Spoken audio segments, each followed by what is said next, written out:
France Info. C'est ma maison sur France Info, l'actualité de l'immobilier comme chaque dimanche. Depuis hier, il est donc à nouveau possible de visiter ou faire visiter un logement pour le vendre, l'acheter ou le louer. La première phase de l'assouplissement progressif du confinement. Bonjour Charlie Cailloux. Bonjour Mathéo. Conseiller juridique pour le site immobilierpap.fr. D'abord, est-ce que cela signifie un retour à la normale pour l'immobilier ?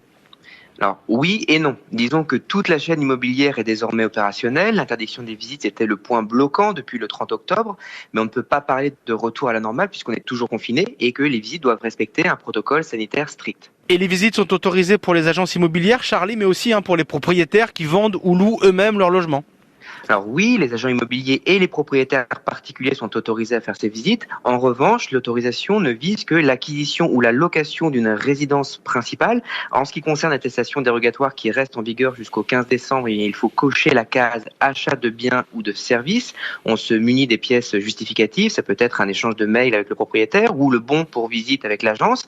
À PAP, on a aussi établi une attestation de visite qui complète l'attestation dérogatoire avec tous les détails de la visite, donc le nom du visiteur et du propriétaire, l'adresse, l'horaire, et puis un rappel du protocole sanitaire. Et justement, ce protocole, il consiste en quoi ? Il consiste avant toute chose à limiter les visites inutiles, et donc il faut échanger un maximum d'informations avant d'organiser une visite physique. Par exemple, le propriétaire peut communiquer l'adresse exacte du bien. Ça permet déjà à l'acquéreur de vérifier l'environnement de l'immeuble grâce à Google Street View. Il peut aussi transmettre des plans, des photos supplémentaires, des diagnostics, des documents sur la copropriété. Et puis, je dirais que dans ce contexte, la visite virtuelle est plus que jamais d'actualité puisqu'elle permet de se faire une idée très précise du logement, beaucoup plus qu'avec de simples photos. Alors, tout ça, ça permet de qualifier un maximum les visiteurs qui sont intéressés.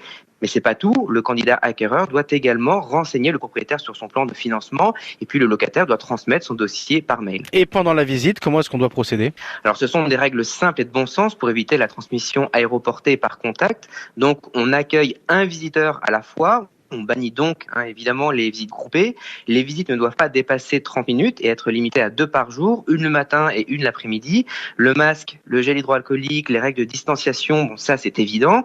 Pendant la visite, seul le propriétaire ou l'occupant des lieux touche les poignées, ouvre les placards, les robinets. On aère le logement au moins un quart d'heure avant et un quart d'heure après chaque visite. Alors ce sont des règles simples mais à appliquer de manière rigoureuse.